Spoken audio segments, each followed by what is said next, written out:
O maior projeto de sempre de energia oceânica deverá chegar a São Tomé e Príncipe com o apoio do CIDIDOC através da Organização das Nações Unidas para Desenvolvimento Industrial. Uma delegação a mais alto nível das Nações Unidas ligada aos pequenos estados insulares em desenvolvimento, chefiada por Cristine Neves, chefe de gabinete e diretora do CIDIDOC, esteve no país com o objetivo de liderar as conversações com as autoridades nacionais para dar resposta global a ameaças das mudanças climáticas e a implementação do projeto. We are here today to serve São Tomé e Príncipe. CIDSDOC is a United Nations organization. Nós estamos aqui como parte de uma missão da CIDSDOC, são pequenos países insulares em desenvolvimento, para apresentar uma tecnologia de conversão de energias térmicas através dos oceanos, que consiste em extrair a energia térmica através dos oceanos. E, portanto, nós acreditamos que São Tomé e Príncipe tem todos os recursos, seja a nível técnico, como também ao nível da implementação da plataforma UTEC que nós temos, e estamos aqui para conversar com as pessoas, para divulgar a ideia que nós temos e perceber também o engajamento dessas pessoas nesse processo. Os CIDs se enquadram nas maiores regiões de energia renovável do planeta, cujas regiões contêm uma enorme potencialidade energética, variação na salinidade, correntes de maré ou ondas oceânicas que podem ser usadas para gerar eletricidade usando uma gama de tecnologias diferentes. São Tomé e Príncipe foi escolhido país piloto e é visto pelas autoridades nacionais como um marco histórico. Do nosso país depende o sucesso deste projeto. Estão incluídos 32 ilhas, ou seja, as 31 restantes vai depender do resultado que aqui sairá. É um marco histórico para nós, particularmente na área de energia, do ambiente e da economia, que isto vai promover, e nós faremos tudo do nosso lado para que o sucesso seja garantido. Tendo em conta que São Tomé tem, do ponto de vista geográfico e físico, está situado numa zona, a zona equatorial, que tem as condições propícias. Tem uma corrente toda que é a zona vem do Atlântico, onde a diferença das temperaturas da superfície da água e do fundo do mar, o gradiente, o diferencial é maior.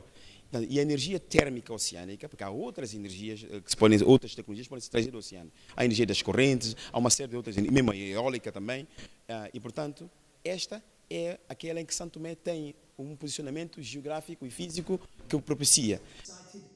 O principal objetivo da missão em São Tomé e Príncipe é a promoção deste tipo de energia, inovações e mudanças capazes de pilotar novos conhecimentos, impulsionado pela CID e LDC. A execução desta iniciativa piloto tem um horizonte 2023-2030 com o intuito de atingir 10 megawatts de energia limpa. E o projeto compreende duas fases muito simples. Uma primeira fase será a instalação de uma plataforma típica, o exemplo das plataformas petrolíferas, uma coisa mais pequenina, que vai testar até 1,5 megawatts. Até ao longo, se tudo corre bem, até ao longo este 2022 até 2023-2024, onde testar a implantação dessa plataforma. E se os dados são então confirmados, o projeto é mais a longo prazo. A instalação da segunda fase, que é até os 10 megawatts, será então até 25, 26, e portanto ao longo desse período. Mas isso tudo vai depender então do levantamento digamos, das condicionantes que estão aqui à volta desse processo. Essas tecnologias fornecem eletricidade confiável, sustentável e competitiva com o que hoje é gerado a partir do diesel. Cada tipo de recursos cinéticos ou térmicos do oceano tem requisitos, características e desafios únicos do local. Apesar de ser oneroso, apresentam grandes vantagens. Uma informação que a equipa do CIDDOC apresentou à comunidade educativa da Escola Secundária Maria Manuela Margarido. Esta ação enquadra-se nas atividades de sensibilização e informação à população sobre a energia oceânica. Nós estamos a falar do oceano, mas dentro da nossa estratégia tem também componente de outras tecnologias, sobretudo a tecnologia fotovoltaica, que nós temos até muito breve ainda esse esse ano uma central piloto com 2,2 megawatts para ser construída.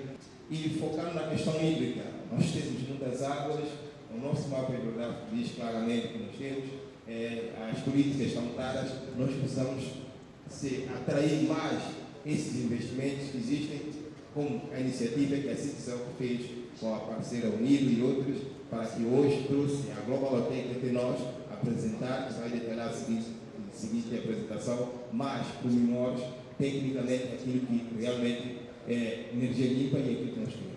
Mas para tudo isso acontecer, nós temos que continuar a formar a capacitação de homens e mulheres, reforçar as nossas instituições nacionalmente, ou seja, todos nós têm que pensar nisso e buscar reforço, criar esses centros de pesquisa. Nós não queremos ser dependentes todo o tempo dos parceiros, queremos que haja um mecanismo interno que seja uma questão duradoura, ou seja, contínua.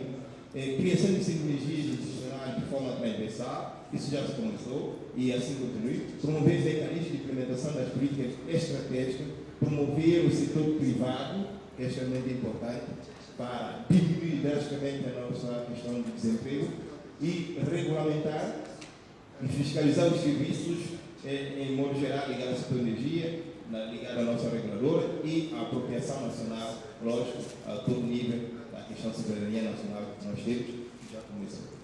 E esperemos que com este projeto, né, possa vir nos ajudar, não é, para a capacitação dos nossos técnicos, alunos e professores.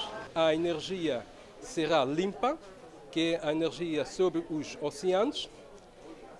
Sabemos que, com o tempo, há sempre alteração tanto até do clima, e quem sabe com este projeto possa vir mudar e melhorar, não é, para tentar ultrapassar sobre as mudanças climáticas.